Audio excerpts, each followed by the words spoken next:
Good evening, ladies and gentlemen, and welcome to a brand new episode of Strictly Nintendo, where on this All Hallows Eve, I am going to tell you the tale of the Umbra Witch, Cereza, as we descend into the world of Bayonetta.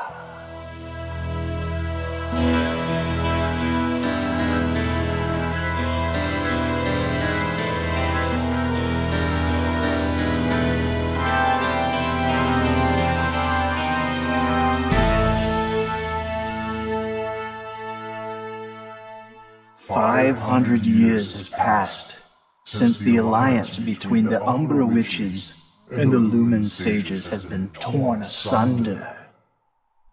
Hidden from the world, the Umbra Witch Bayonetta awakens from her sleep all these centuries later with no memory of the past. All she's aware of is that as a witch, her pact with the underworld leads her to fight her angelic foes so that she is not dragged back to hell. But there's more that she seeks, not just her name, but her origins, and with the help of her friend Enzo, she learns of a jewel, a mystical jewel somehow tied to her past, that has come up for sale on the black market.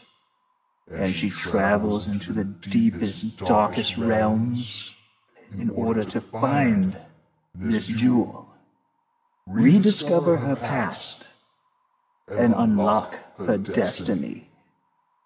Along the way, she comes across another Umbra Witch by the name of Jeanne. But is Jeanne a friend or a foe?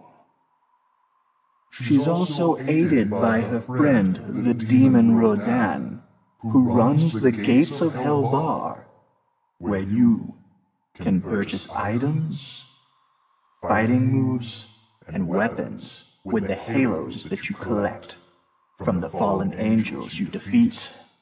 Further, if you find an LP record of angelic hymns, you can trade these to Rodin for even more powerful weapons.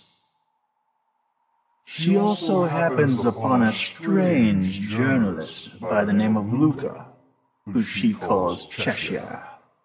Bayonetta also comes across a young girl, and this ever-present voice in the mind of Bayonetta tells her that he has always been watching over her, and that this child is the key to her past, present, and future.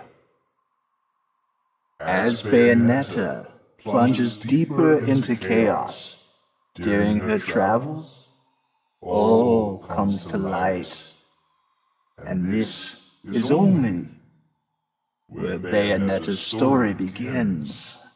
For a game that was originally released 5 years ago, Bayonetta has surprisingly pleasant graphics.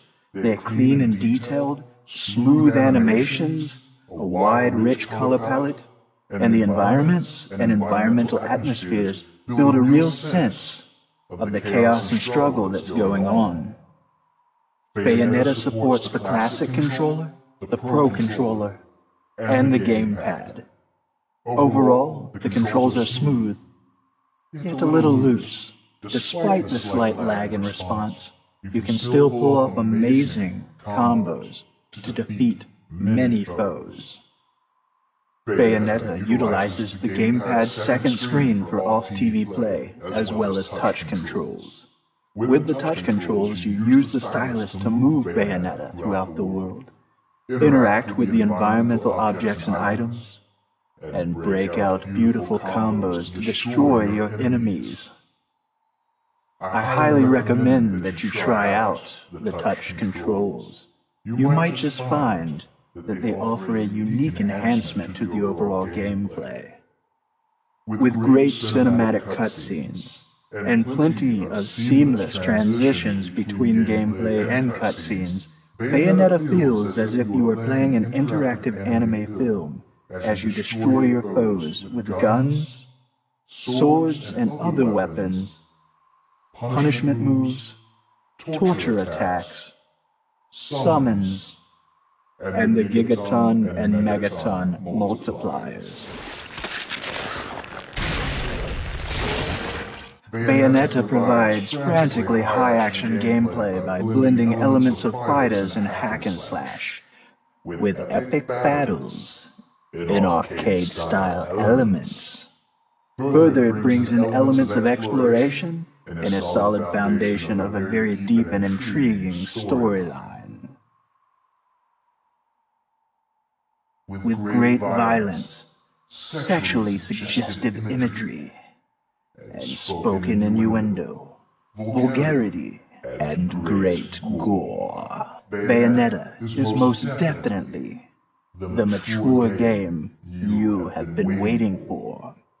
Further, to realize that this is a port, Platinum Games have outdone themselves, setting the bar for ports in a realm where no other can touch them.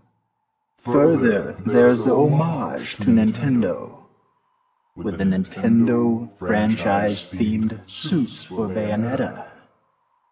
And this combination makes Bayonetta a game that us demons can highly recommend. And that will do it for this evening's tale of Strictly Nintendo. Don't forget to leave a like, a comment, and subscribe if you haven't already. And we hope to see you in hell.